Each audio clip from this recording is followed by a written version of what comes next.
Miriam Beyers, Nathan John, and Jade Goodwin. So welcome to PhD Lounge, and thank you for being my first three guests of the year. So I would like to say Happy New Year first and foremost.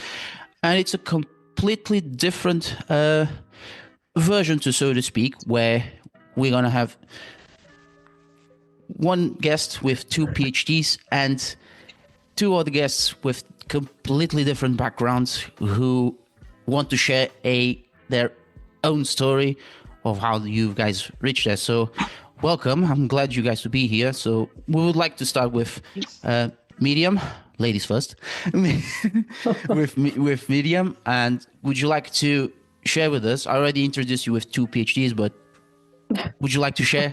And then we'll go with Jade, and then last but not least, Nathan. Okay.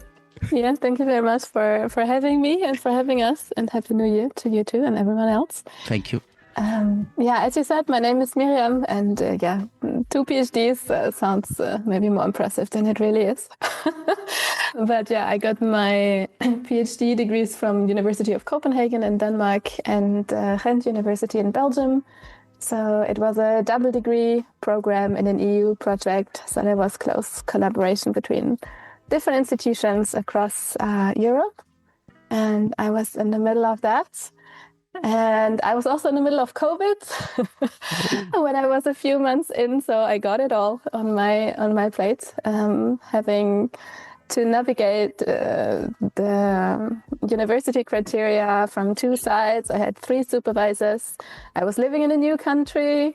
I had a long distance relationship from one day to the other. So I was kind of trying to navigate it all.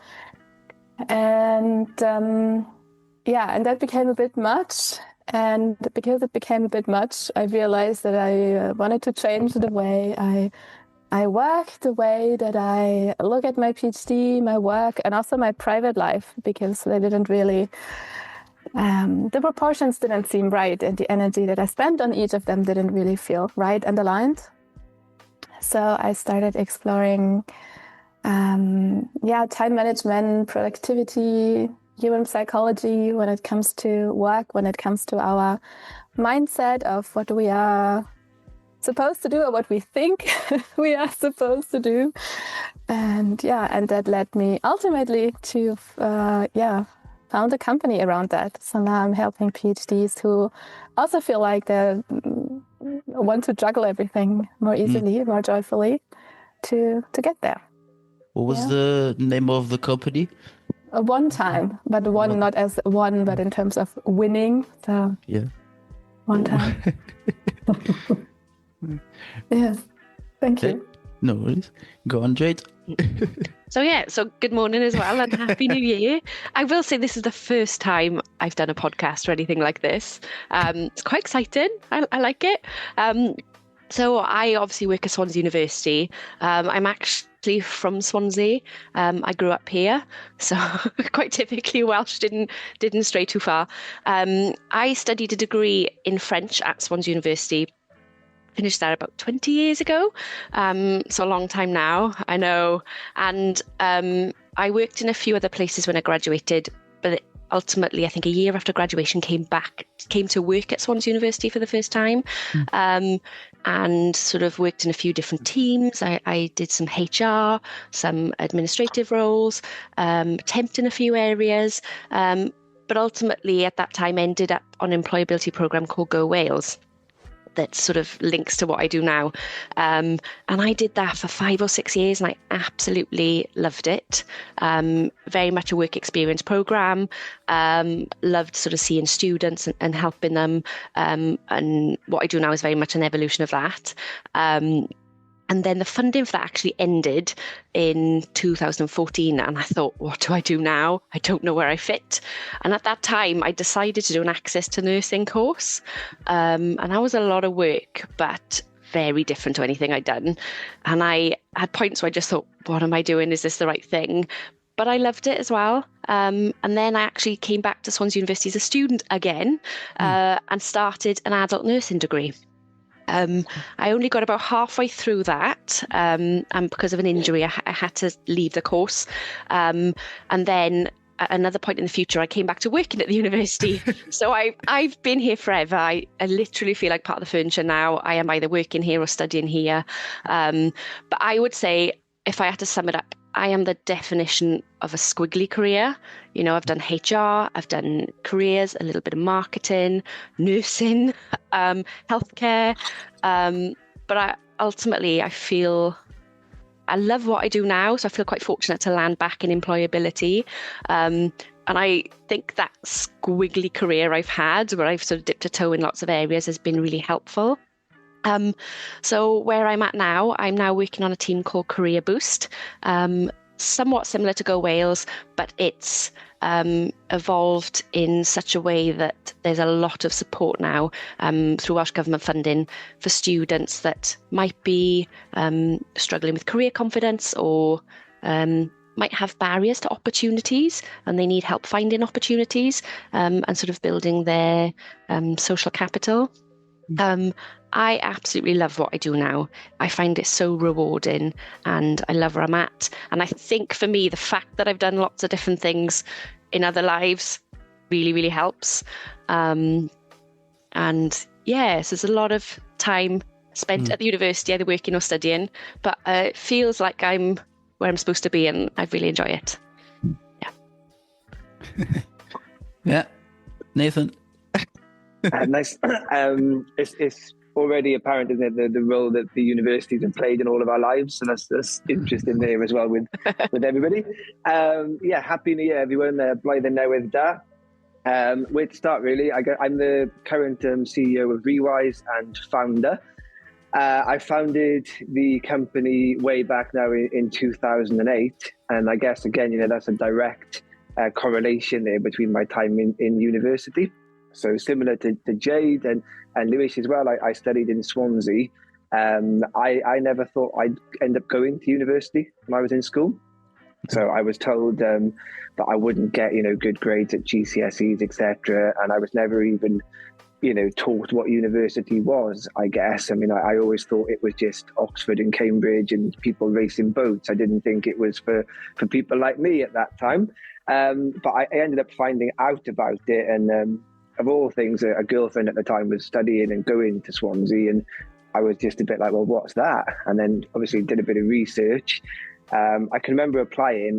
In my A-levels, I only had a C and a D, which was kind of what I got throughout my kind of school career.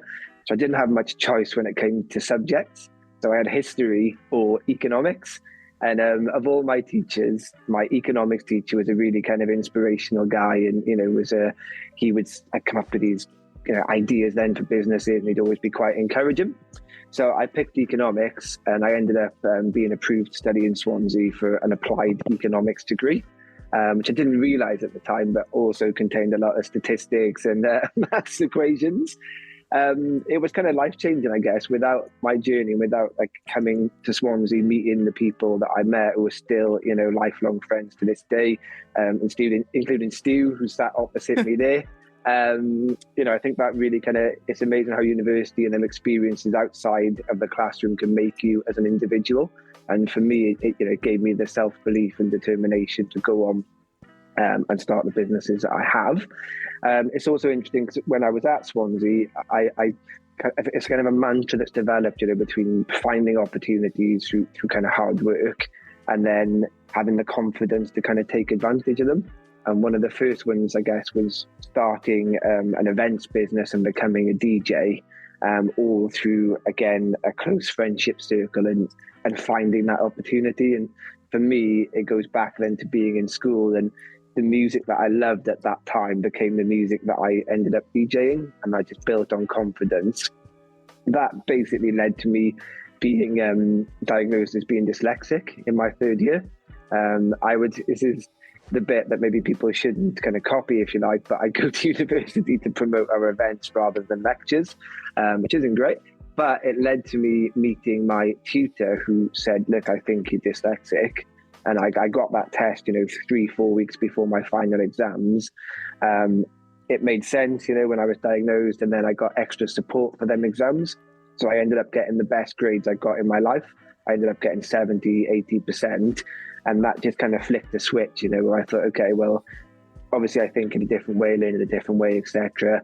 I'm not stupid, but I can go on and do what I want to do. And that basically led to me going back to the idea for this business that I had when I was in school, that maybe didn't have the confidence at the time to talk about. And then, roll on. However many years we are, too many to count, 15 at least. The business is still going today. So, that's kind of me. And that's a little bit about my time at university as well. So I guess everything is interconnected and we have lots of different backgrounds, but going back, it seems to what we gather across our life experience at the beginning are following university or still during our studies, then those experiences, we gather them and then we put into something that we really enjoying. I was never expecting to hear anyone coming from who has a French linguistics background and then using those skills to work at the current job position, as Jade said, and then Miriam struggling with time and using that time into a business venture in helping others to improve their own time. And as you said as well, your skills in DJing and using your disability to help businesses and also individuals to improve themselves, to give them confidence to work on themselves and potentially on a business side effect to found their own business. And I think that's the best of everything with putting our hard work, to say the least, in order to achieve that success. Right. So I'd like to ask how to Miriam and Nathan, and then same goes to Jade. How your careers, how your business ventures, and Jade, with your career, how it was in the beginning. Was it too complicated? Was there any obstacles that you overcame, and how you overcame them? I mean, Miriam, would you like to go first, or I can? You go first, please. I can still remember it, like it was yesterday, basically starting. And obviously, one of the biggest things, isn't it, is we all need like an idea. Naturally, you need to have obviously the passion for that idea, but sadly, we need money as well to start it, which is obviously like a real barrier for everybody, but obviously more so for some than others. And I can remember, just graduating, having like no money at all, like a minus figure, obviously. And at the time there, again, I think it goes back to having to kind of do that work, put the hard work in to find the opportunities, and the same goes for the funding, doesn't it? And I found out about a scholarship, in the university, and Jade, it might still exist, the KEF scholarship it was called, I don't know, probably I don't know now. Yeah, probably changed its name, but basically it was about £2,000 to help someone kind of live whilst they develop their idea. So I can remember doing this research, finding that, going and applying for it, but then getting turned down. But at that time I was like, no, I'm not taking no for an answer. And I'm good friends now with the lady that kind of was helping with the application. And I was just like, no, we can't. We need this to kind of start. So we ended up like appealing it, like 3 times and eventually winning it. And I still joke, we went on to do, like, we've run a lot of work with the university, with the different departments on like retention rates and student confidence and all these other things. But I always joke with this lady, if it wasn't for that and me just kind of not taking no for an answer, we wouldn't be doing what we've done. So I think like that's that's the kind of big obstacle. Obviously, again, confidence. In my opinion, you get it from experience, don't you? If you can look back in your mind and think, oh, well, look, I've done, whether it's public speaking, pitching, whatever, I've done it before, I've got this positive association. If I focus on that, I can get there. But before you obviously have that experience, it's quite nerve-wracking, I would say. And I think a lot of people maybe don't go on to pursue what they want to do because of that kind of voice, if you like, saying that they can't do it. So I think it's almost like a change in your perception to being like, ooh, do you know what? I always used to look at it like, what's the worst thing that can happen? It got to a point in this, well, okay, well, what's the worst thing that can happen? And I think to have that kind of mindset and to draw on positive experiences like, getting that fund in the end, you think, well, actually, if I push it, if I keep going, there will be light at the end of the tunnel, so to speak. So I would say that really, it can be tough. It's a lonely place as well, obviously, at the start, when you're doing everything. And, sometimes everyone obviously gets a negative thought as well, thinking, is this meant to be? But again, I'm a believer, and I think it's shaped from that start of that journey. If you've got the mindset and you've got the hard work, you will make them opportunities, and something will happen. On the other side, I guess, if it's not meant to be, it's not as well. There's certain things you can't control as well, So I think if you focus on what you can control, that's the kind of one of the keys for me at the start, really. Yeah. I was going to say that's great. I think Nathan hit the nail on the head that perception accounts for so much. I say this to students all the time. You don't know what you don't know. So you can have quite a linear way of thinking about your career or your life even, or you can have quite a straightforward, you can have a plan and that can be totally blown out of the water. And sometimes you go along with that plan, but you don't know the end from the beginning. You can only figure it out as you go along. And it's being okay with figuring it out as you go along. And if you are okay with that sort of career journey and making moves as well and dealing with failure, like Nathan said, applying 3 times, it almost reminded me of the X Factor, the people that keep coming back and they get told no, but then 10 years down the line they've got an amazing career because they didn't take no for an answer. Resilience is such a skill and a tool that employers are looking for, and that the way the world is now, that we need to be building that resilience. For me in my early career, I'm quite embarrassed to admit, but my barrier was my naivety. And I am I use it now to my advantage when I'm helping students and when I see them not know what they want to do, because I was that person that I finished a French degree and I quit my job in Poundland, and I would think I was a couple of £1,000s overdrawn, and I thought, where's my graduate career? I automatically thought I would qualify. Bear in mind, this was 20 years ago. You didn't have, work experience was very traditional and things like that. We hadn't had COVID yet. There was no virtual element to it. You went out and sometimes you filled in application forms of paper still, or you would take your CV in person with you. And I had the naivety to quit my part-time job on minimum wage and think, well, I'm bound, I got a degree. I'm bound to find something in the next couple of months. And then reality slaps you across the face and you think, I've got some figuring out to do here. And I work with students now to help them be as informed as possible. What I will say is, fast forward 20 years, the resources available to them, there's so much available, but you don't know what you don't know. So that's why speaking to somebody, finding some support. So I felt for you, Nathan, when you said at the last exam or the last but one exam, you had your diagnosis. Yeah. Now I would, yeah. That's it. Yeah. And now I would hope that somebody would perhaps say something to Nathan or that student a bit earlier. Yeah. There's so many, there's a test available and there's support available. Yeah. My team, we're specifically designed in Career Boost with increase in employability to support students with certain characteristics, dyslexia being one of them. So there's so much more available. So I feel like maybe we went through the trenches, but it's led to what we've got now. But if I'm honest, I always go back to you don't know what you don't know. So it's about not boxing yourself into this linear way of thinking. It's about finding out what's possible and trying again. If something doesn't work first time around, that's absolutely fine as well.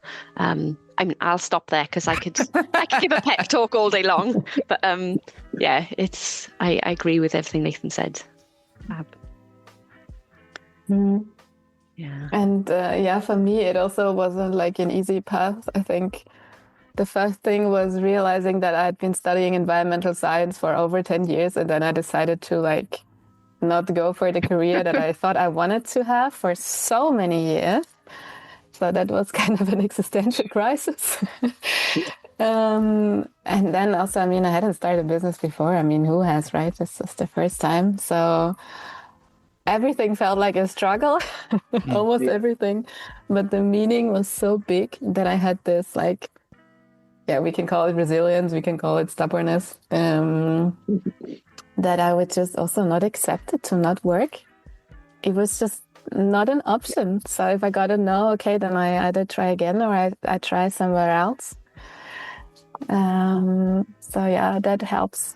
But also keeping like a sane, a balanced kind of thing, and to like, okay, you can do this, but you don't need to burn yourself out either. So yeah. I think it is something that we all go through, and when we go to university, we start at the beginning. It's like taking the first steps as a toddler, and then say, okay, this is university. I'm going to party all the time and thinking about doing the studies, and then there's a phase where I think most of us go through and say, I don't know what to do. And I also say from my personal experience, and I was doing a small internship at an archaeological station in which I'm still friends with the people who work there, and they are really helpful. And they encourage me to go abroad and say, I don't know what to do. And then they say, try to find something. And so, well, I would like to be a lecturer. But then fast forwarding for almost, I've been in university for almost 11 years and a half, from my undergraduate to my PhD, which I'll finish officially in 8 weeks. And thank you. And then it just the shift completely. I had a completely an 180 degree, and said, no, I'd like to do some project management in arts, culture, and heritage.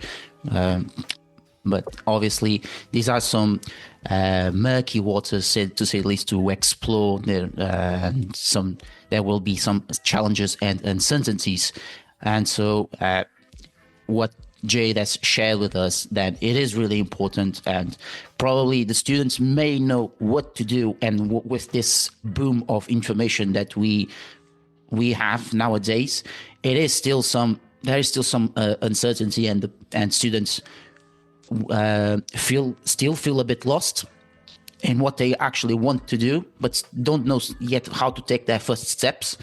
And so having someone who is more experienced, who has gone through that and who's willing to share, just like the four of us around here. Well, I'm still looking for a job, but it is, I think that's the best part of it, is helping each other out in a world where individuality is still overvalued and, well, nothing much to do.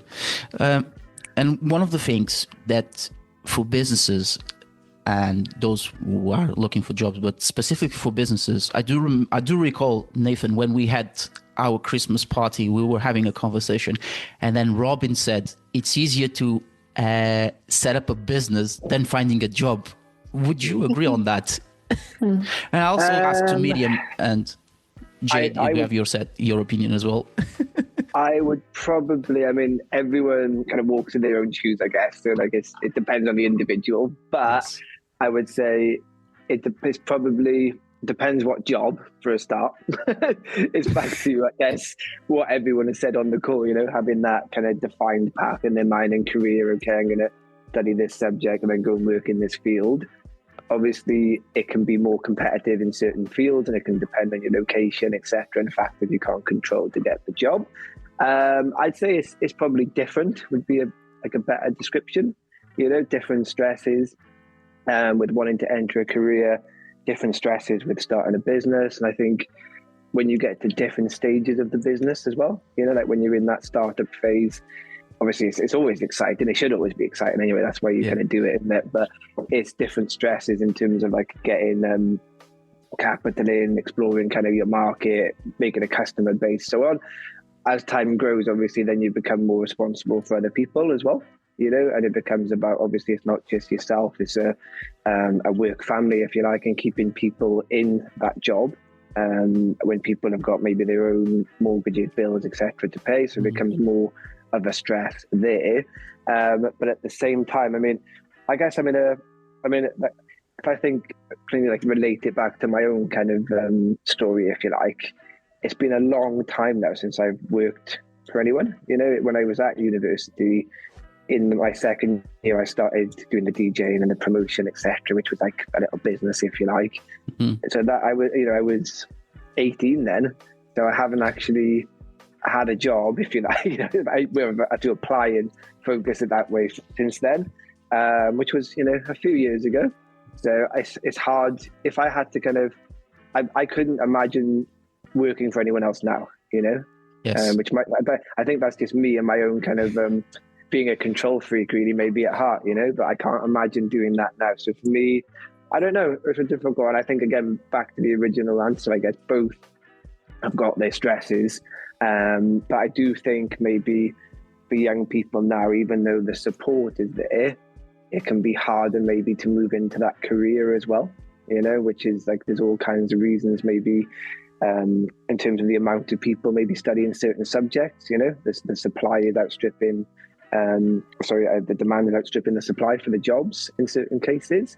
I also think maybe the fact, like we've talked about some of the positive stuff maybe with COVID, in terms of being able to work online, etc. But obviously that's increasing the scope of people that can apply for certain jobs when they don't live in a community as well. So I think maybe that's making it more difficult for someone to move into that job. It's almost like globalization, isn't it, of the job market, where you can be based anywhere and obviously work remotely. So I think all of them factors do make it quite difficult for a young person now to enter that career that they want to. So I would say I'm going to sit on the fence and say, again, it depends on the individual in terms of a specific answer there. And that's what I remember of the Christmas party as well, can I add,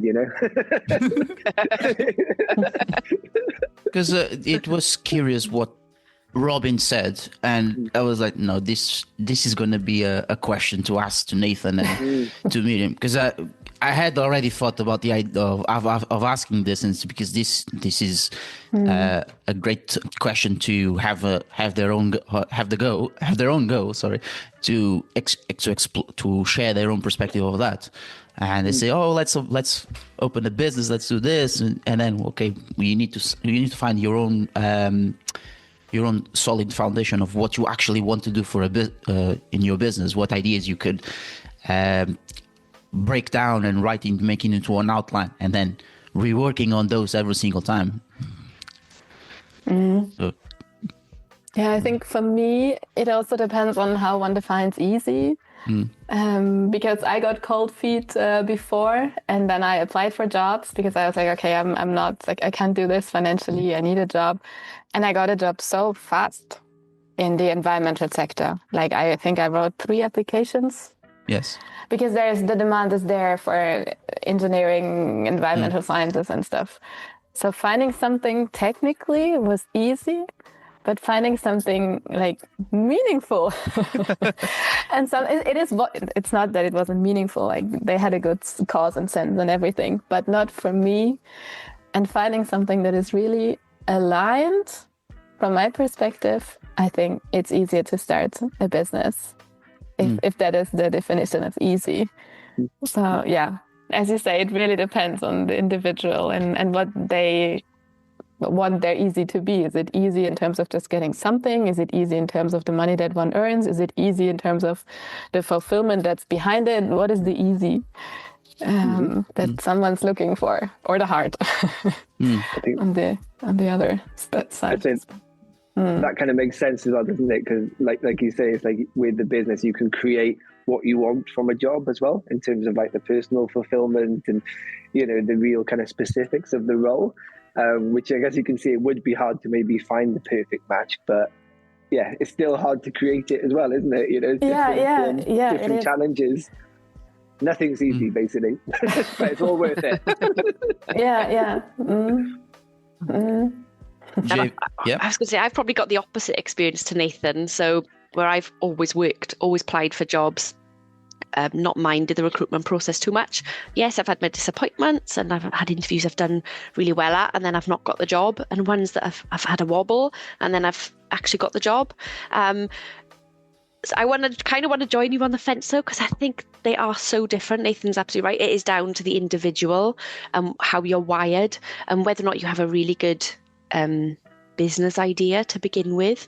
So I've always looked up to people who can create a business, and they've done that, but I've never had that solid idea to run with. So as much as I might like the idea of owning a business, if you don't have some kind of passion or spark of an idea or something, or that somebody else needs, then you've got nothing to build with, and you might have the tools but not the bricks, kind of thing. But hearing Nathan say that, I think we're a similar age and studied at a similar time, but fact that he hasn't worked for anybody since he's 18, to me that's terrifying. But I'm a little bit envious as well, because I think what you've built now is more solid than working for somebody else, and more sustainable, and has more security. Whereas when you are starting your own business, the things you lack are that sustainability and that security. Whereas those are the things you look for when you apply for a job and go through traditional recruitment. So it's like comparing eggs and oranges, or eggs and apples, whatever they call, I don't know the phrase, but it is like that. It's the only ways in which they're similar is you either do one with your time or you do the other with your time, but they're actually completely different. I suppose what I want to add in is, again, it's stripping back that linear thinking, and, people can start a business at almost any age and any stage of their life, and not think, if I haven't done it from the beginning when I'm 18, I can still do it now. There's so many different programs out there. I'm always getting emails from different councils about business support groups, or funded training courses, or business startup qualifications, and for students in the university now there's a big drive with enterprise. I think 20 years ago, if a student had come to an appointment and said, I want to start a business, we'd go, hang on now, maybe, go work for somebody else for a couple of years, let's get some experience, you're only young, that kind of thing. Whereas now it's, you've got to go to a business idea, fab, we've got a team that can give you a few £1,000s, there's somebody that can give you some business training, and you can pitch to somebody, create a pitch and understand what it means to build a business. But still, to me, building a business is so much more difficult. But that's it's back to that perception, isn't it? And how you are wired, and what you've kind of materials you've got to work with. But yeah, they are so different, and you can do both. You can, if you want to build a business, but you need to start with a good income. There's nothing wrong with going through working for somebody else, starting in a role, and then a business being sort of that, what do they call it, that side quest, and then over time tipping your focus more towards that if it's successful. That makes for a busy life, but if somebody really, really wants that for themselves in the future, you can do both. But hats off to anybody that runs a business, because I clock off at the end of the day, and I do think about work at home, but I try not to.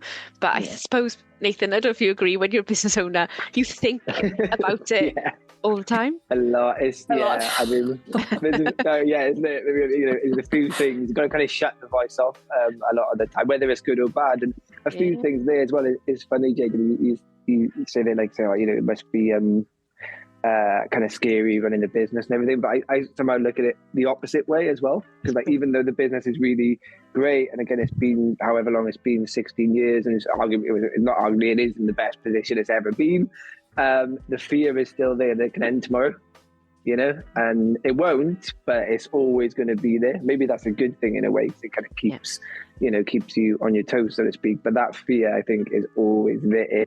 But I guess, I don't know, maybe it'd be the same, obviously, working for someone as well, wouldn't it? Because you don't know the situation of that company. Again, you're not maybe in control of that to an extent as well, the decisions, the market, etc. So I think, I don't know, it's a funny one. I think sometimes, I don't know, it would have been great to have done this, done this career and maybe not had these worries. But I don't know. I think it all comes back to, I guess what ultimately you want from life in a way, doesn't it, as well?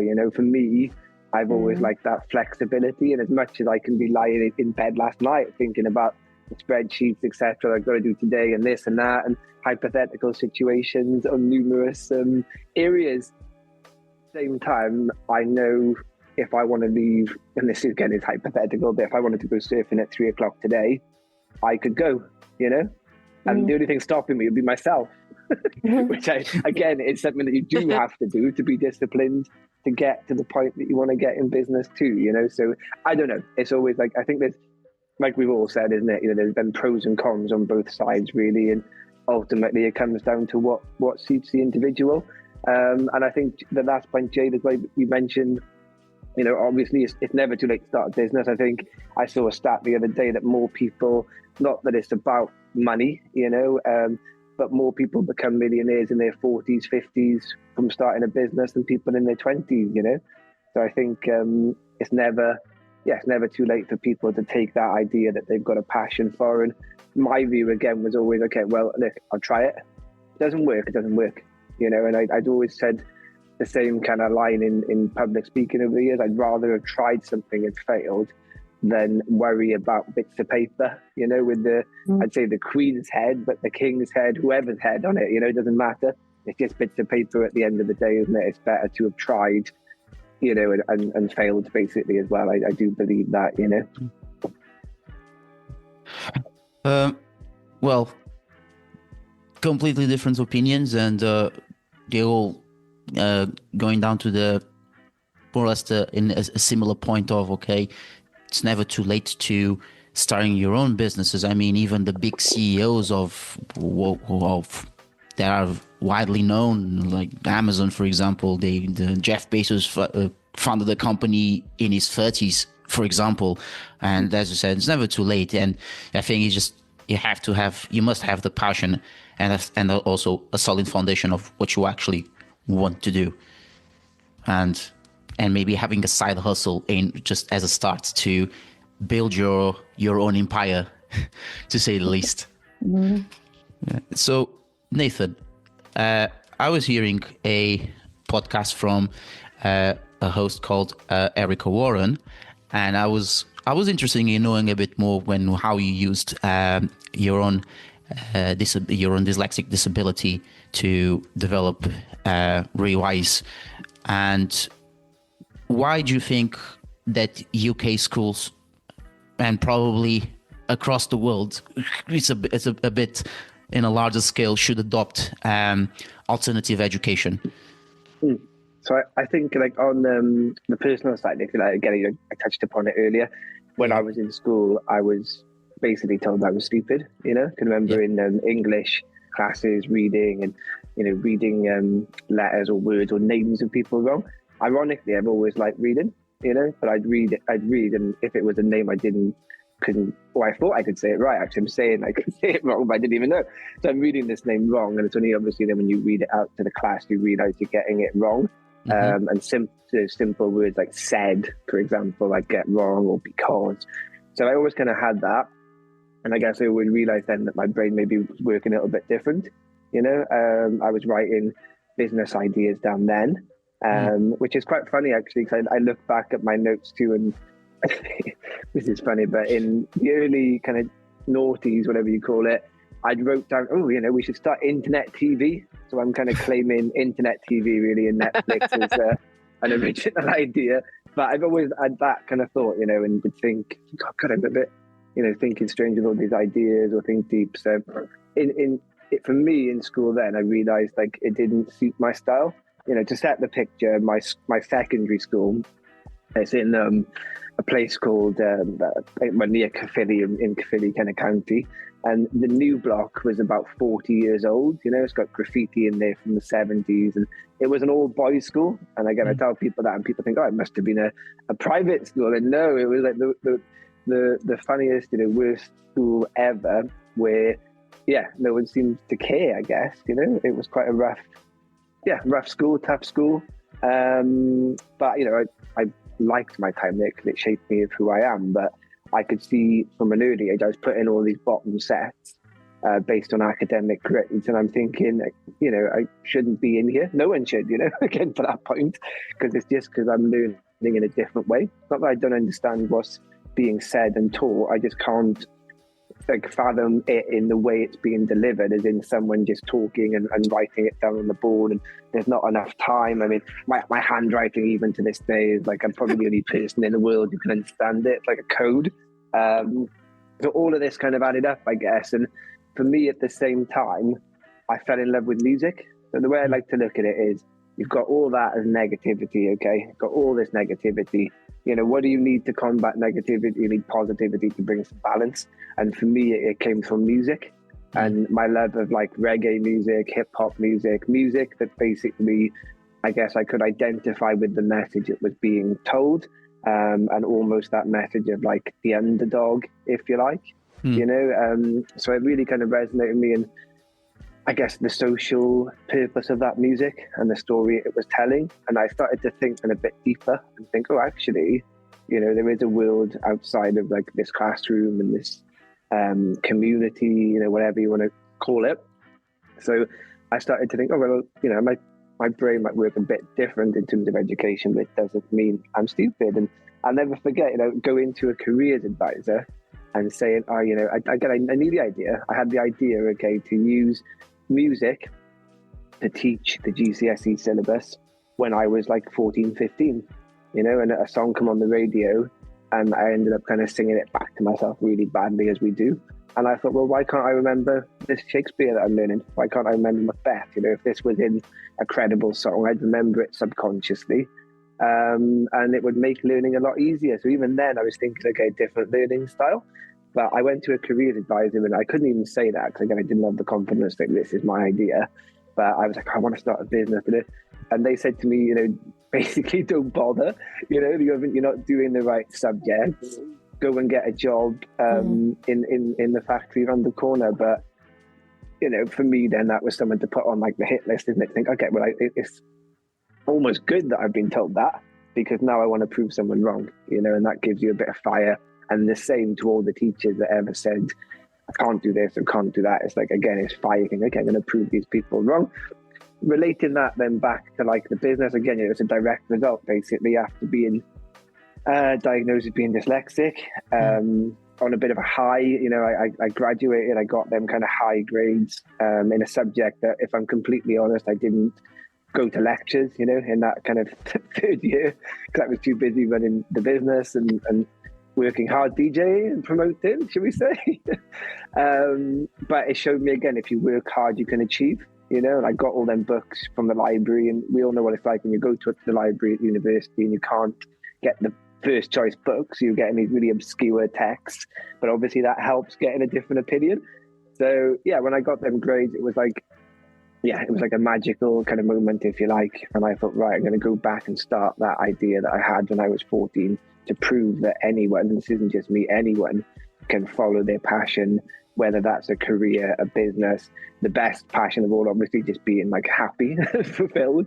We can all do that if we put our mind to it. And yeah, that was a direct result of my education. We started off by taking the GCSE syllabus. We made over 200 songs about different topics, drawn on experience from musicians that I'd worked with. That proved really successful. There's a few anecdotes and stories, but I'm not going to kind of take up all the time then. But in the early days, we had a lot of grants and funding and loans. I had a lot of loans to start the business. And yeah, there was a few funny opportunities with King Charles now and a Prime Minister at the time, which ended up getting us lots of promotion and kicking it off. And I think once we'd settled on the music, we then kind of moved into other areas, and it was looking how we could use things like technology that young people obviously engage with, and essentially just get young people to learn by doing. That was our ethos, learn by doing. Our complete nutshell in what we do as an organisation is giving a young person a challenge that they think they can't achieve. And the idea is they're given positive coaching to achieve that. That leaves them with that positive association where they walk into a classroom and think, oh, I can't do this, and they end up achieving it. And the idea is if we can bottle that feeling, they can take that forward into every area of life, and it doesn't matter if that's making a song or a podcast, a film, one of our kind of STEM kits. It's the same, without that confidence, without knowing that they can achieve in a situation which is different to mainstream education, if you like, and maybe mimics more like real life situations. If they don't know that, I don't think people can achieve their potential. So yeah, that's a kind of, I guess, a medium answer on the subject. Was there also any sort of confidence that medium that you worked on with PhDs and also other clients, if you had, or you just completely PhDs? It's not only PhDs Okay. that I work with, also some that are postdocs or completely non-academics. Non-academic in the sense of they don't have a PhD or anything degree. And working with confidence for sure. And I think it's also a nice angle that you're giving to it, Nathan, because for me, it's also been a lot of me thinking I need to prove someone wrong. Also for me in high school, I was told that I would never be able to be good in English. And now I run a company in English. And I got my doctoral degree in English. But I was told by my teachers that I'm a hopeless case. So, and back then I already thought I'm going to prove you wrong. I'm going to learn this language at some point. Which is, it's an amazing feeling too, isn't it then? No, it gives you the confidence then, doesn't it, to go and push on to whatever the next kind of boundary is, isn't it? If you like. Yeah, exactly. But and I mean, I guess it's also kind of a good motivation, but it's also a sad motivation in a way, because it's coming from a place of lack or shortage. And then as you do it, actually encouraging the kids or younger, older people or students to show them you can do this from the start, not trying to prove them wrong first. So that's really, I think that's really, really nice and a really good and healthy approach. For sure. And for me, working with confidence, it's telling them also that they're doing enough, that they are enough, that their worth is completely independent of how many hours they are in the lab, or where they publish their papers. There's this prestigious thinking of having publications in specific journals or whatever. And also the confidence to say no, to protect their time, to not feeling selfish about, okay, I need my focus time from 9 to 11. And this is not selfish, it's self-protection. So in this sense, I definitely also work with confidence. And as we were talk on during the talk, that it builds throughout time, and short and sweet, is it through trial and error, and try in order to improve, and that will increase our confidence, so to speak. And I wonder, through the three of you, if you had any recent story or a long time story where the three of you had to face any issues with clients and students respectively. So would you like, Jade, to share if you had a story that you had to deal with a student who struggled a lot? Yeah, I mean, a lot of what we do is having lots of conversations and building confidence in people. And that takes time, and it takes building trust and getting to know people. And kind of, I'd say from my perspective as a practitioner, it's meeting people where they're at.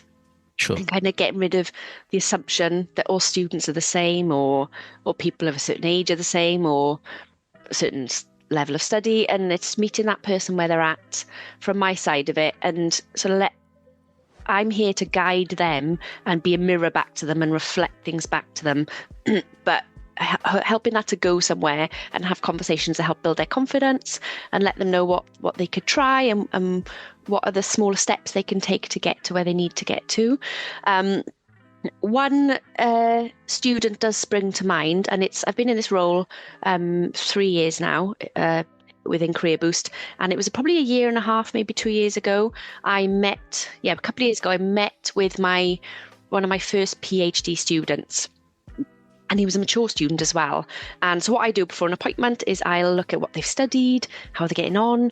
I might read their CV if they've uploaded it. And I'll look at the appointment request and sort of see what it is they want to chat about. And, he had been working on a project within like a business solving like a business problem. I can't remember the exact topic, I'm really sorry, but I looked at his credentials, his stage, his age, all of that, and I thought, I'm still quite new in this role. What value can I add? And my confidence wasn't the highest. And I thought, he's at PhD level. He's far more, I've studied to degree level, but I'm not sure if I can add any value here. So it's a bit twofold. And I met with him, and it was a really interesting conversation that we had. And we probably spoke for about an hour together. And I didn't find him a graduate job in that hour. I didn't answer every single question he had. I didn't fix everything in that hour. And it's me learning that that's not my role. But we had a really interesting discussion about personal confidence and professional confidence and the difference between the two, and what it means to sort of move forward with some degree of confidence. So in this instance, this person had done really well in the field of academia, studying, working on that thesis for the past few years. But when it came to sort of transitioning out of study or out of the bubble of academia and the university and into the wider world, there was that real uncertainty, and I can sense that. And all I can say is, if there's a couple of things I'd share, sort of nugget points, is I cannot stress, it doesn't matter what level of study you're at, if you don't know what your next step is, so you don't have like a defined legal pathway if you've studied law, or you don't have that role as a doctor if you've studied graduate medicine, if you don't know what comes next, I cannot stress enough how universal that wobbly feeling is, that feeling that you're stepping into that sort of no man's land. There's this tunnel, if you like, or this transition, and it's not, I've finished my PhD and the next day I'm a graduate employee or a graduate business owner. There's this, I don't want to say no man's land, but there's that period in between. And I just want to say that's a really universal feeling. It doesn't matter if you're an undergraduate or you've got 2 PhDs. If you don't know what comes next and you're leaving education, it can affect your confidence. That's absolutely normal. And if it didn't, I would almost think, what's wrong here? And the other thing I realized from that conversation is, because we had a talk about confidence itself, and he was really surprised when I admitted, I said I wasn't certain how much I could help you, and he said, oh, you came across very confident. I said, well, I'm feeling more confident now because throughout this conversation and this appointment, I'm seeing where I can help you and the conversation's going somewhere. But that helped him, and I remember seeing the penny drop for this PhD student when I just said, confidence in yourself and in your career. Yes, I suppose there should be this upward trend. It should, over time, your comfort level of what you can do and what you're capable of and your skills, that should expand and grow. But confidence is not this sort of flatline thing that's always steady and always high, even on a daily basis. I always use the analogy that it is a wave, and this fully formed self-confidence that never fluctuates or only ever improves is an absolute myth. And once students or new graduates realize that it's about learning to ride that wave understand you will have those days where you maybe don't feel like you're the best at your job, or where you're not really certain what comes next.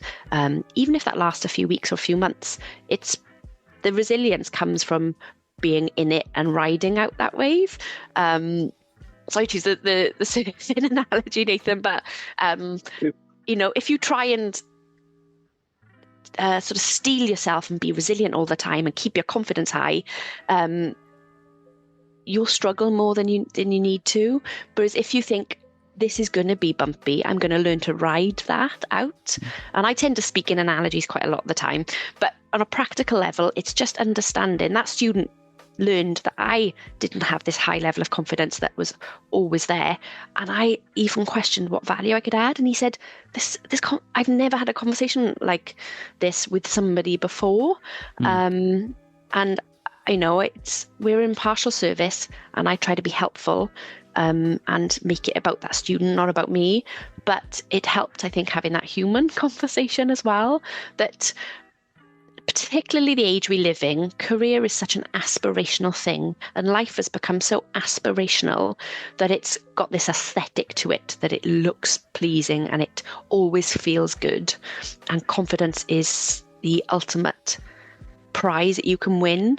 I just kind of want to bust that myth somewhat, because there are days I feel like I'm really great at my job, and I feel like I'm really in control of it, and I feel really comfortable with what I do, or I feel like I've been challenged. And there are days where I just think I need to do a bit more reading up on this here. I need to do a bit more learning, or that presentation, oh my gosh, I didn't sleep well last night, and I came across quite nervous.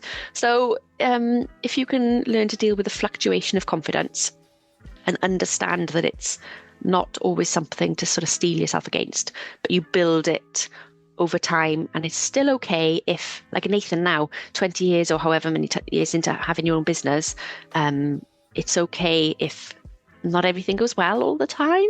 And that's the biggest message I'd want to get across to PhD students now, is the universal feeling of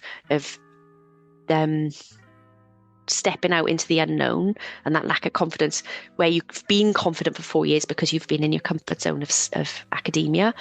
But also just, don't strive for this confidence level or feeling of always getting it right and this perfect career. That kind of needs to be put to one side, and it's about working through the struggle.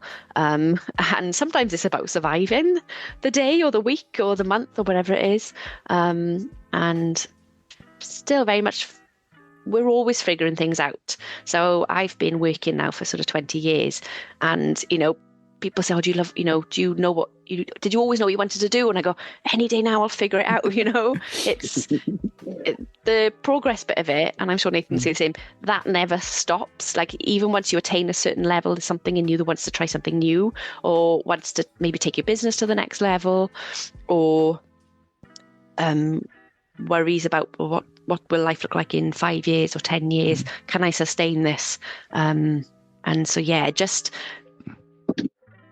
don't worry too much about this high level of confidence that you have to have. It's those who learn to ride it out is what I'm saying, that tend to be the most resilient and do the best in life, not those who appear confident all the time. That was my sort of medium to long answer. So as I was checking that Miriam will have to leave now, and Miriam, would you like to share just your own thoughts in a quick way, if you have any advice for those who want to take a PhD, and also focusing on what Jade has said? Do you have any thoughts, any advice?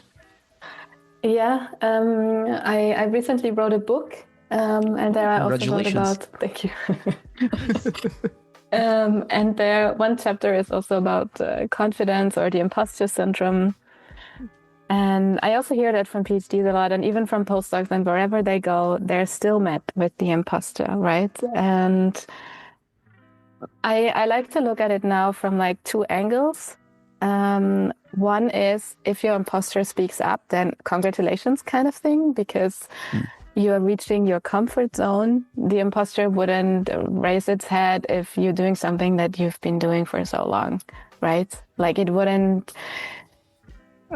It doesn't raise its head if you're cooking, if you're walking, if you're writing, if you are speaking your first language or even your second. Like, it's not going to say anything. But as soon as we get to something that we haven't done before and where we feel insecure, then it's like, are you sure you can do this? Like, rather keep it low. And in that sense, it's also trying to protect us, right? It's trying to protect us from being excluded from the group, from doing something that's potentially dangerous. So I think that angle helps me, at least, often. And the other one is kind of looking backwards. Like, when did I have these feelings of not being confident enough in the past, but I don't have it anymore now? Like I mentioned me speaking English before. I was so stressed when I had to speak English a few years ago. So stressed. I was thinking about every single word. I was speaking about my pronunciation. I couldn't really focus on what was the person saying because I was so stressed of, okay, I need to understand what they're saying. And I need to have an answer that makes sense and that the grammar is correct and da-da-da-da. And this is not there anymore. But it was there very much. And there's so many other examples that I can give you where I didn't feel confident at all, which now I feel confident about. But that just brings me to the next level. So now I have new subjects where I don't feel confident about. And there's always going to be things that I don't feel confident about because as a human being, we want to grow. Yes. And growing means to cross the border of our confidence. Yeah. So that kind of helps me. Not all day, every day, but to a good extent.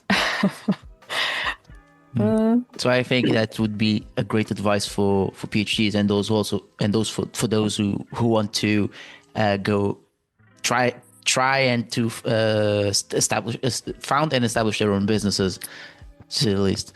So before you leave, Miriam, where can they find WonTime? You also said you have a podcast under the same name. Yes. Where they can find you. It's wonetime.eu. That's the webpage. The podcast, the same name. It's on Spotify, Apple, YouTube. You can also connect with me on LinkedIn. Then you can actually write me something or ask a question, complain, whatever you feel like doing.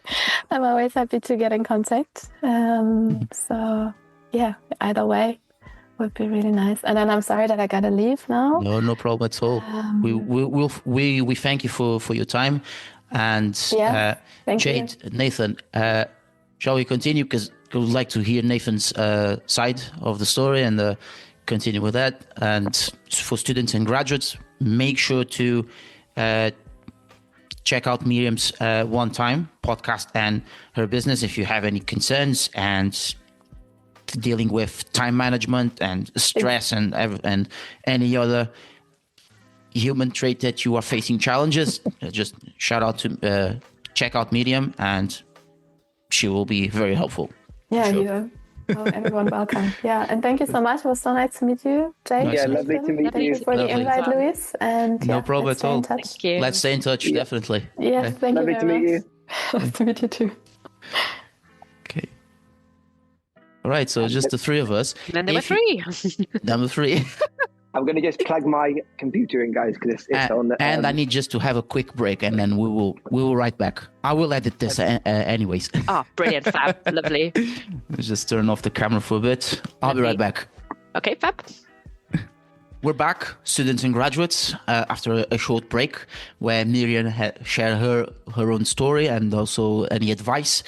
But we will continue and still want to hear about Nathan. Jade has already shared her story of a struggling time with a PhD.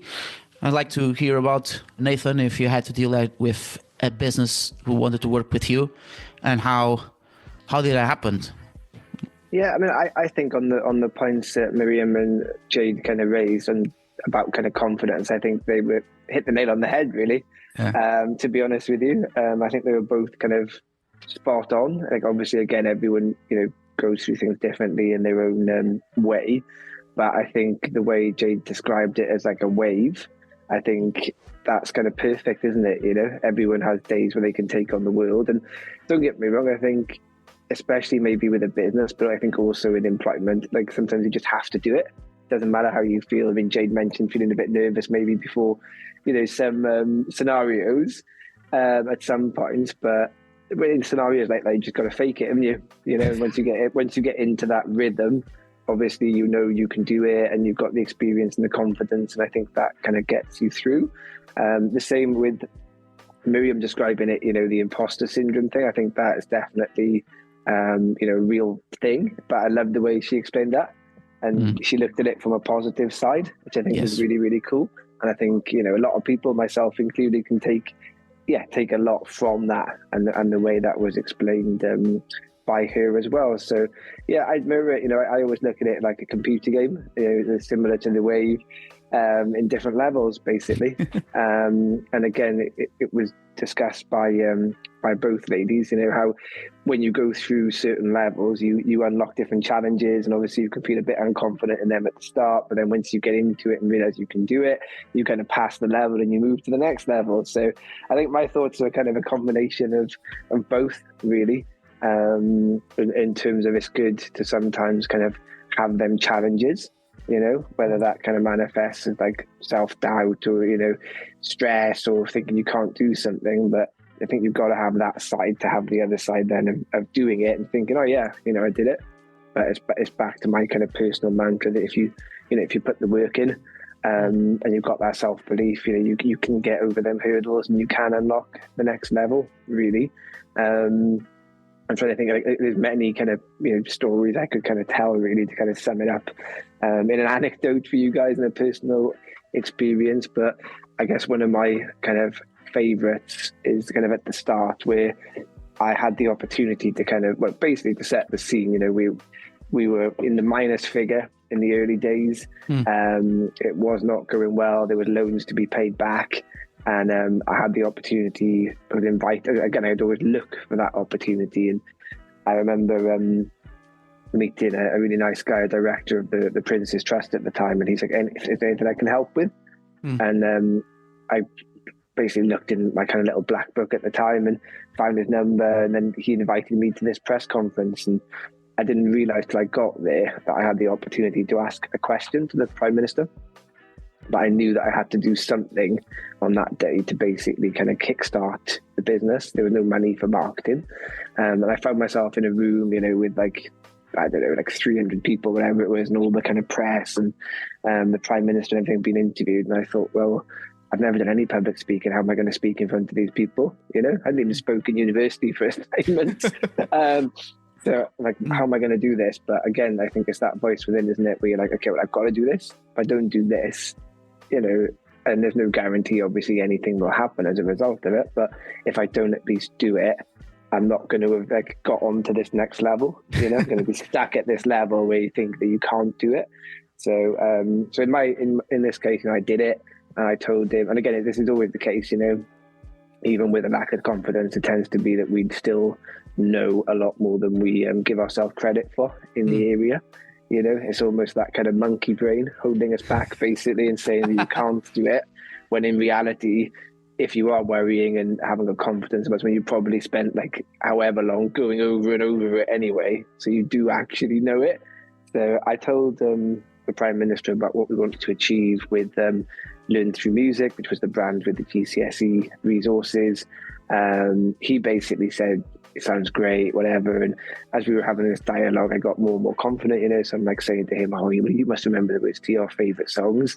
And it was quite funny, actually, because he was the one nervous, because the interviewer sensed his nervousness and kind of changed tact with the interview a little bit. So it's funny seeing him under pressure. And then as a result of that, basically, I guess the term now is we went viral. So I did like interviews with every TV station, radio show in Wales and the UK, and then also in countries as far afield as Russia, Mexico. So the front page of Times Education. Wow. 2 days later, and yeah, basically we sold about 30,000 licenses off the back of that. So it just kind of really kickstarted everything. And it was funny, I always think I went into that room the most kind of nervous person with kind of everything on the line. And then by the end of it, I'm sat in the chair at the front, ultimately kind of giving my own press conference. So it just shows, I guess, if you take that chance, even if you think you can't do it, the chances are that you can. I'm not recommending people go and take up, I don't know, like swinging from ropes, from 50 foot up if they think they can do it. Obviously, you need to have that kind of foundation in what you're doing. But at the same time, if you really want to swing from that rope 50 feet up, you put the work in and one day you will. It's as simple as that, really. You don't ask, you don't get. Yeah, exactly. Who was the Prime Minister at the time? At the time, it was Gordon Brown. So I have known. Oh, I only have known from Tony Blair, and then the next you said George. It was George. You said Gordon, and then David Cameron. And then the rest we know. I mean, I'll be honest. I don't think I would have been able to do that maybe now or in the last 14 plus years, just because I won't go into my view on politicians, but we'll leave it there. But it's interesting that you said that it was the Prime Minister who was more nervous in hearing you than yourself. By the end. It's quite and I think the reason was because they were asking him questions, obviously, where he had to ultimately try and show a personality. So when they said, "Oh, what music do you like?" he's thinking, what shall I say? What am I going to say here that's going to appeal to people, I guess? And looking at his personal kind of aids and everybody to think, "Oh, what do I say?" This has gone off script here. But it was a funny moment, on that as well when he did say to me, he said, "Oh, look, we'll speak to you about this and we'll see what we can do." And then I sat back down thinking, that's not going to happen. And then the tap on the shoulder from someone giving me this card, and it was effectively like the Prime Minister's business card, like number 10 Downing Street and all these details. And we did end up being put on a project, music-based project in England as well. So it was a funny day that, but one that I've learned to expect. Days like that do happen. And I think it's all about, as you said, is finding any gaps that we have in ourselves. And we were speaking about confidence very often throughout the talk. And I think is again through trial and error and using that best to improve in ourselves. I can speak also from my personal experience when I started my undergraduate that I wasn't really good at public speaking. And one of the greatest advantages that on my degree on cultural heritage and archaeology, we were pushed by the lecturers to speak in public, because that's what a cultural heritage officer does, speaking in public. And that helped me a lot to move a bit and trying to understand the game of being in front of an audience and explain to that, which led me to now what I'm currently doing, albeit in front of a camera, which is a bit more awkward in a sense, because trying to make exercise my eyes to speak in front of the camera in the middle of the desktop rather than on the corner and then looking at the people. But again, that's also what takes for a PhD as well. And as Jade also shared her story about a PhD increasing her confidence, his confidence in trying to transition from an academic lens to an industry scope. So. Yeah, 100%. I think confidence is key, isn't it? Whether, again, if you have to fake it, sometimes it's all part of that journey, to get where you want to be. Ultimately, it's having the confidence to do what you want to do, isn't it? As well, And realising that not every step or every task, you could love your job and still not like 70% of the tasks you do. Yes. It's like Nathan said, you do it to get it done because the bigger picture or the bigger reward is there. So there's a lot that goes into it and investing that you have to do to get the output, and the output is fun and that sense of satisfaction. But there's a lot of for myself, there's a lot of like boring tasks, emails, setting up reminders. There's a lot of admin around it. But I still love what I do, but it doesn't mean that I enjoy everything. Sometimes, like you said, it's just let's just get on with things. It's like you said as well, Jade. There's no people get fixated on this perfect kind of vision of what something is, whether that's a job, and like you said, it with confidence and stuff, and in reality it's not like that, is it? Everything is like that. It's all life, isn't it? Exactly. It's not separate from our life. It's all sort of woven in, and it's all life, and good, the bad, and some of it's ugly. Exactly. But I think it's like I say, it's that switching mentality, isn't it, to kind of almost like accept that. Yes. And not go searching for this perfect kind of vision that ultimately kind of doesn't exist, and probably worse now when it's portrayed on social media and everything else as existing as well, isn't it? False perception of what you can achieve, We're here to de-influence people on careers. Exactly. It's de-influencing, and it's if almost like finding joy or finding satisfaction in whatever it is you're doing on a day-to-day basis. I've loved this. Like, I think I could do this again. This is good fun. Yeah. It's not something I've done before, but it's finding what you enjoy and just getting on with it as well, I think. And treat it like a video game. Treat it like always. Or a surfing session. Exactly. That was the one thing that was missing over Christmas, sadly. Oh, I can imagine. Getting some waves. No doubt. Now I'm back in the office. It'll be on later in the week. There we go. That's good.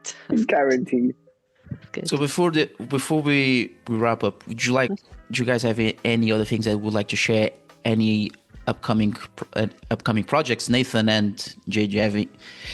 Let's start with Jade. Is Aspire to be coming back for this term? That's really interesting. We don't know yet. We haven't had that conversation. So do you mean iBroadcast? The iBroadcast, yeah. So Aspire to be is the company, and we worked with iBroadcast, the sort of the 5-day residential media program. We don't know yet. Definitely at some point in the future.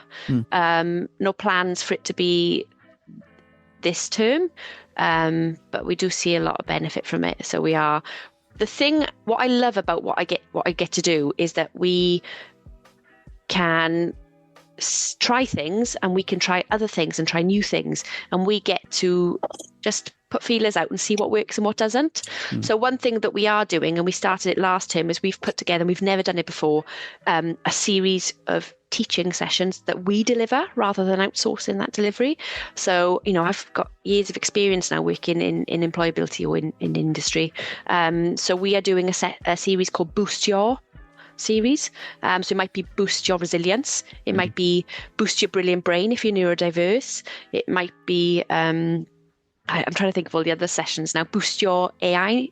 So if you want to learn more about AI, and we are actually delivering them as a team. So we will have some sessions on both campuses coming up this term from February onwards. The students can sign up to if they want.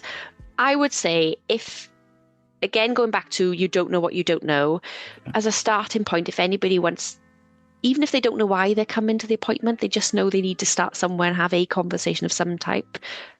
Look at the careers and employability web pages and look where you can book an appointment with an advisor, whether that's a careers advisor or a career consultant or a career boost advisor, which is what I am. Book that first appointment. Yeah. Even if you want to set up your own business, because we can signpost you to the right resources. So I do a lot of referrals and a lot of signposting. I can have that one-on-one conversation with somebody and tell them what events or workshops are going on that might be suitable for them. So I would say that the starting point is always, get on the website, book an appointment. Even if you're not sure if it's with the right person, get to somebody in careers. They can signpost you to the right person. And then we can take it from there. But that reaching out and booking that first appointment is what's going to kickstart everything for them. But in terms of events and workshops, there's always something new that we are creating or looking, and we want to listen to our students. That's a big thing. A lot, because we are funded by Welsh Government, student voice is really important to us, and I only learn about what students really need if they come and meet with us, and then we can respond to that need and what they're looking for, and offer something that's hopefully valuable to them. But yeah, get in touch and book that first appointment, and that's a really good starting point, I'd say. And then we'll go from there. Yeah. Well, what you Nathan? I would say the same, really. Like, advice to anybody, really, to follow your gut, follow your heart, believe in yourself. Don't be afraid to fail. Don't be afraid to kind of ride that wave. Whether you think it's That's stuck now, isn't it? It's funny. I always say similar with the roller coaster. It's don't be afraid. When you're at the bottom, there's only one way, and it's up. And again, you will get there if people believe in yourself, basically. And everyone on the call today is kind of testament to that with your personal journeys as well. For us, we've got another busy year. We're kind of all over. We're heading out on a few international trips to kind of broaden our partnerships come Feb, and then we've got a load of different projects on the go as diverse as trying to tackle toxic masculinity within kind of colleges with pre and post 16 learners.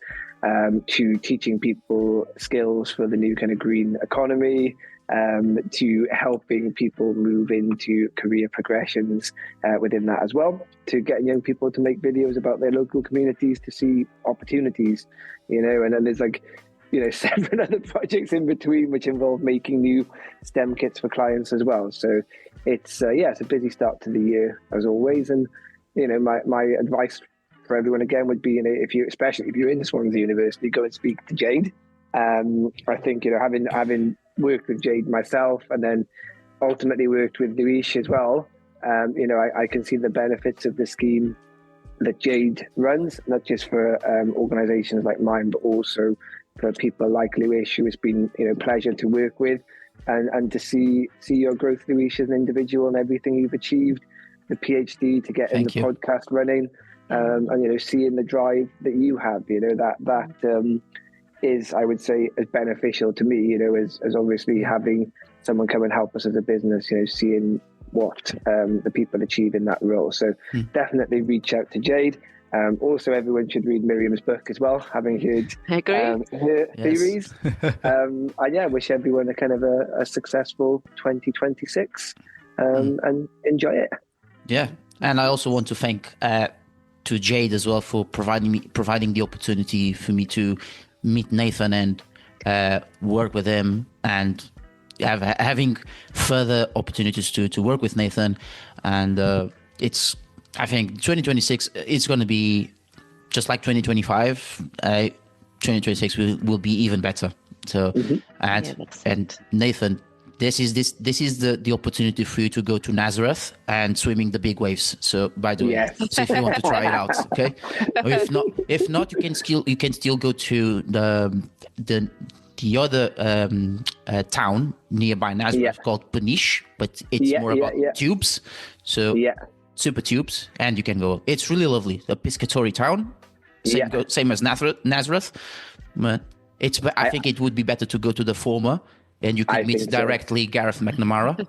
I think so. I think one day it would be good to go with yourself, Luis. Yes, and take an espresso. Take a Portuguese espresso. 100%. I'll hold you to that. If it doesn't happen in 2026, then definitely in the next few years, 100%. I look forward to us meeting for a nice coffee, whether that's South Algarve or anywhere in Portugal, and obviously in Wales as well. Yes. So I'm going there next month, actually. I'm going there next month in February to get some heat as well. Escape the cold. Escape the cold. I don't blame you. I don't blame you. I just wanted to add, sorry, this is a really nice full circle moment, because obviously, like you said, and I don't know whether I explained it earlier, you started the iBroadcast, didn't you, and then went on to do an internship with Nathan. And a lot of what we do is supporting the employers as well as students. But off the back of this, Luis, this is your business, and you I have to mention it, you have now taken students for work tasters and work experience. So Luis has become an employer, and I'm like, how great is that? This is like a really nice full circle moment of seeing everything come together, and the student become the master. And it's a great start to the year, and I think it's going to be a really good year for you as well. Thank you. It sums up everything we've talked about in that circle as well, doesn't it? So it's great. Absolutely. It's great. Yeah. Thank you so much. Thank you so much. And just a quick, where students and graduates can follow you to connect with, and also Swansea Uni students, just reach out to Jade. So for me, I'd say get on the web pages. So it's Swansea University Careers and Employability. That's what our service is called. And within that, you'll find information about Career Boost or about the central service where students can book an appointment. Once you've got that link to an appointment, you can basically choose whether you want a one-to-one guidance appointment with an advisor or you want a Career Boost appointment. We have a lot of tools and resources online, but don't worry about figuring everything out. Once you've got that appointment or you've met with somebody, we can signpost students to what they need. But get on the Careers and Employability webpage and either speak to us or have a look at some of the resources. If somebody wants to drop an email and they are listening to this, we've got an inbox with careerboost@swansea.ac.uk, and that's a good central point to get in touch with me as well. So that's it. Nathan? yeah, I would say if anyone's interested in the work that we do, or would like any advice or just like to reach out to us in general, our website is rewise.co.uk, and you can contact us via the contact form, and we'll always get back to people. Okay, so thank you to both of you and Miriam as well. And I just say for the students and graduates who are tuning into this, all the best for your exams, first and foremost, and just reach them out. And yeah, I'm sure you will have a great time. So thank you all for tuning in, and it has been a pleasure. Thank you, Luis. Obrigado. And I Really look forward to catching up with you in the coming weeks. And maybe when you're back from Portugal, we'll grab a coffee as well. Yeah, for sure. And we'll do a mock interview at some point. Yes, and Jade, join on board as well. And I dare say I'll speak to you soon, Jade, as well. Lovely. Okay? Take care. Thank you very much. Take care. Bye-bye.